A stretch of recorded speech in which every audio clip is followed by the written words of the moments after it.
Hello mga ka-cooking! Panibagong araw, panibagong ulam na naman. Ang lulutuin po natin ngayon ay sinabawang isda.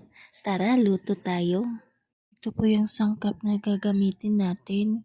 Kamatis, sibuyas, tanglad at luya. Ito yung isda na lulutuin natin. Hindi ko alam kung anong klaseng isdang to. Dito naman nag-prep na ako ng pechay at okra.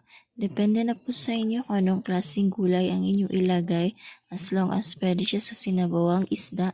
Mas maraming gulay, mas masustansya at masarap. Nagpapakulo na din ako ng mainit na tubig. Ayan, lagayin natin yung mga sangkap at papakulan lang ng saglit.